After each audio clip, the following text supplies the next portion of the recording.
The wind outside sounded like something crying. Martha hadn't turned on the heat in 3 days. Not because she forgot, but because she couldn't afford to. The electric bill sat on the kitchen table, unopened, the way you leave a letter you already know has bad news inside. She was 54 years old. Her husband had been gone 6 years. Her daughter lived in Phoenix and called on birthdays, sometimes.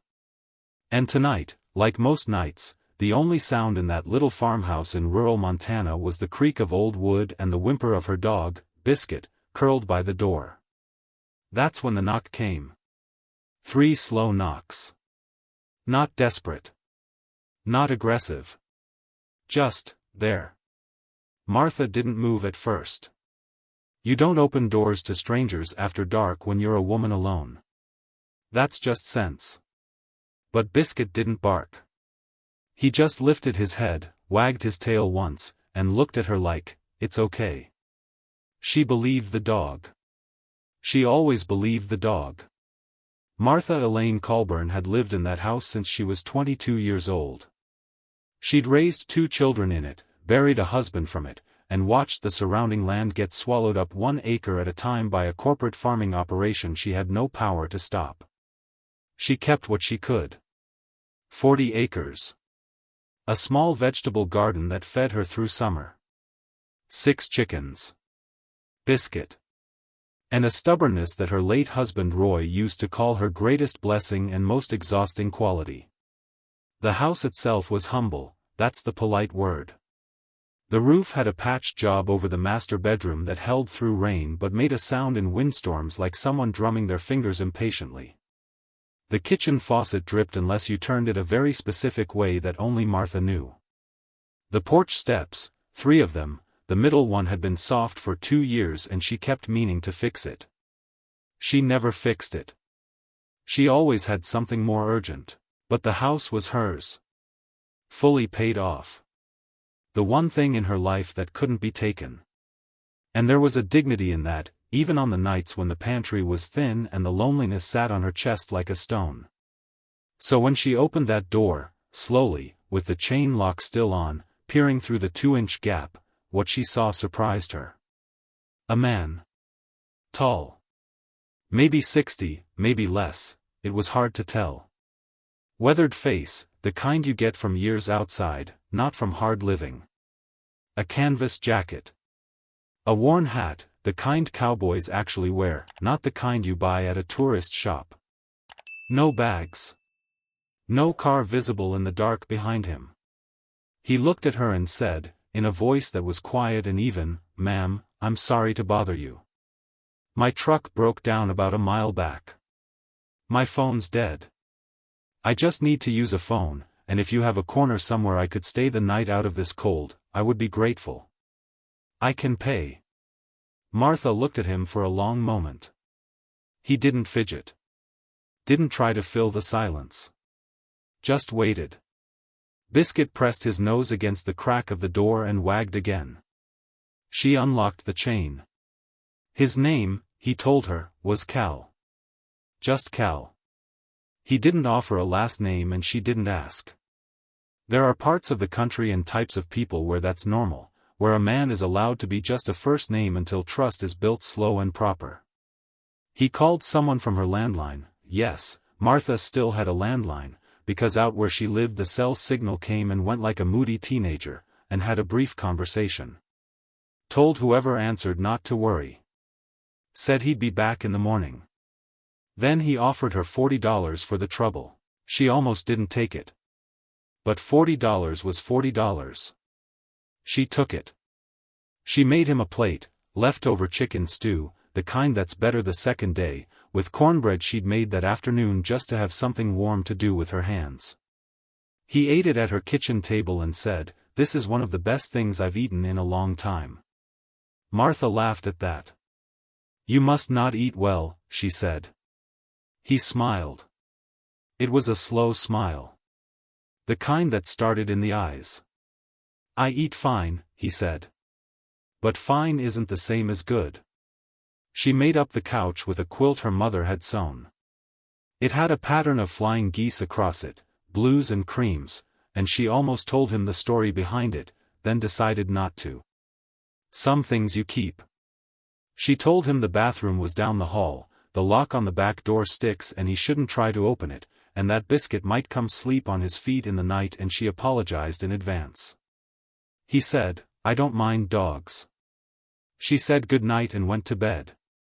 And she lay there in the dark for a while, heart beating a little faster than usual, not from fear exactly, but from the strangeness of having another human being breathing in her house.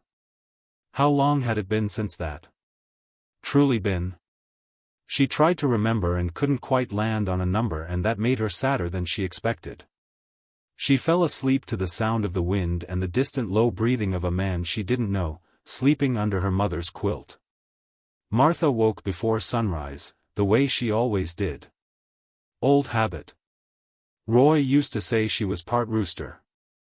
She made coffee, real coffee, the percolator kind, not the pod machines her daughter kept trying to get her to buy, and when she came out to the kitchen, Cal was already up. He reached into his jacket and took out a card, plain, cream-colored, just a name and number printed on it. Calvin Hargrove. And underneath, in small letters, Hargrove Land and Cattle. Billings, Montana. Martha took the card and looked at it. Something slow moved through her. Hargrove Land and Cattle. She knew that name.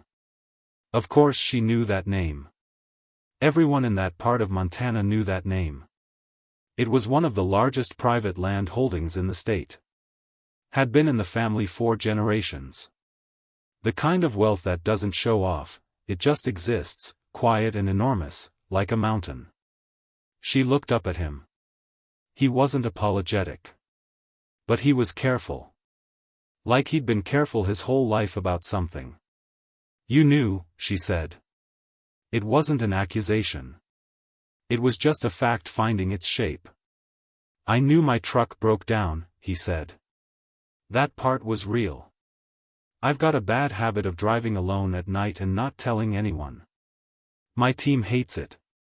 He nodded toward the young man still standing by the truck. "What I didn't know was you." Martha looked at the card again. Then at her porch step, solid, fixed, like it hadn't been in 2 years. "You didn't have to fix that," she said. "No," he said.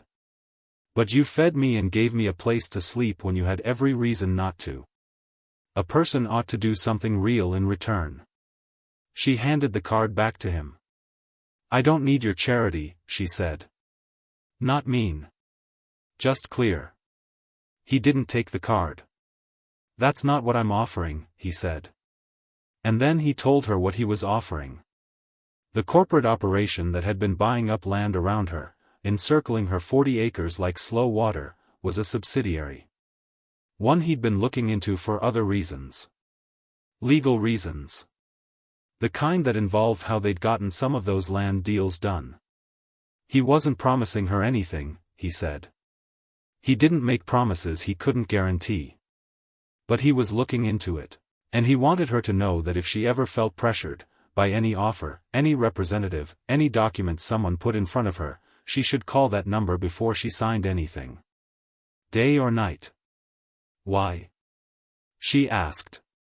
He thought about that for a moment. Because my grandfather lost land he shouldn't have lost, he said. And he never got it back. And I've spent 40 years thinking about that. He put his hat back on. Walked to the truck. The young man opened the door for him and he got in.